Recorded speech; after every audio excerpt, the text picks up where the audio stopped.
Joel here with Bodycam Breakdown TV. Today's footage comes from Midwest Safety. If you want to watch the original video without my commentary or breakdown, I'll have the full footage linked below so you can watch it start to finish. What starts as a routine day at the airport quickly turns into a major disruption as a passenger's behavior begins drawing attention from everyone around. As tensions rise, airport staff and responding officers are forced to step in and bring the situation under control before it escalates even further. The breakdown starts now.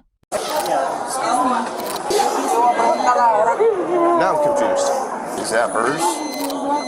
Yes, I'm assuming so. Rachel, don't lose that.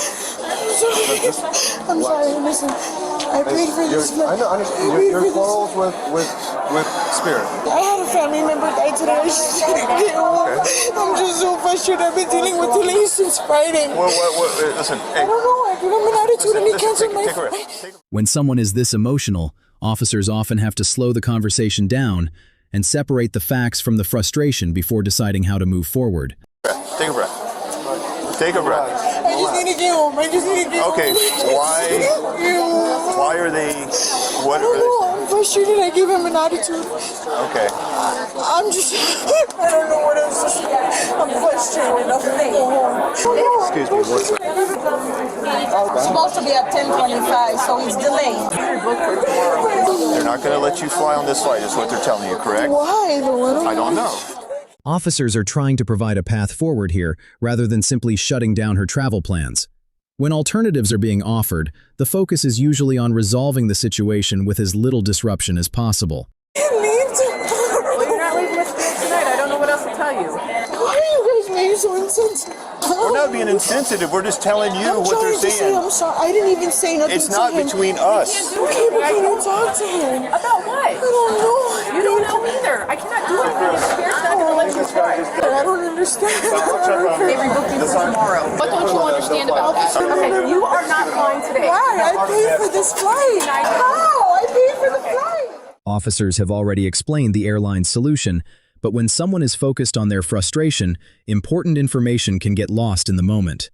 You can sense that this interaction is approaching a turning point, and the next decision she makes could have a big impact on how officers move forward.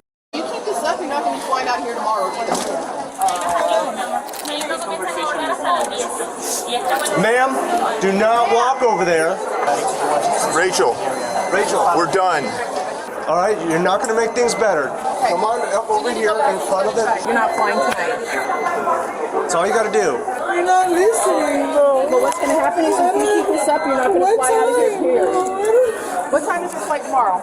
I can check for it. Officers are still looking for information that could help resolve the situation and get everyone on the same page. The fact that they're continuing the conversation shows they're still giving opportunities to work through the issue, but that window may not stay open much longer. It's your boarding pass, or your passport. Like, how do you have this job and you don't have customer service to be able to handle somebody who's frustrated? Like, I don't get it. I don't get it. Rachel, I don't get it, listen though. to me.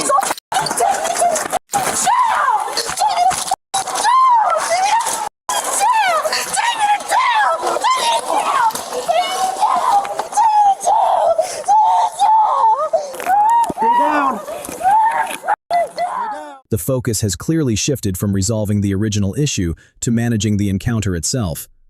Once officers reach this stage, their priority becomes gaining control of the situation safely, but those efforts don't always go smoothly.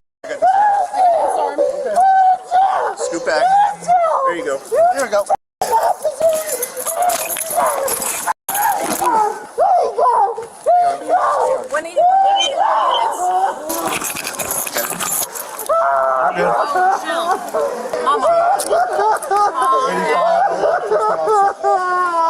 Calm down. You're going to make this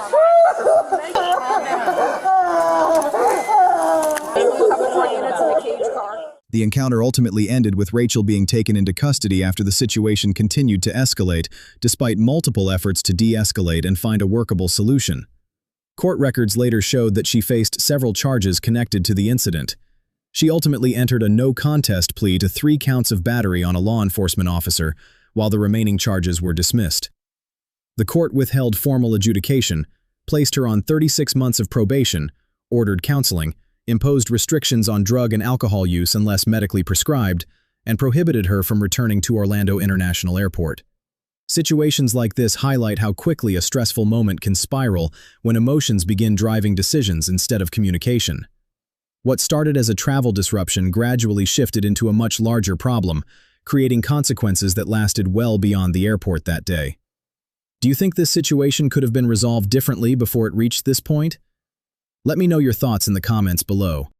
Alright, that's it for this one. If you enjoyed the breakdown, be sure to like, share, and subscribe to Bodycam Breakdown TV. And don't forget to leave your thoughts in the comments below. I read every one of them. Thanks for watching, and I'll see you in the next breakdown.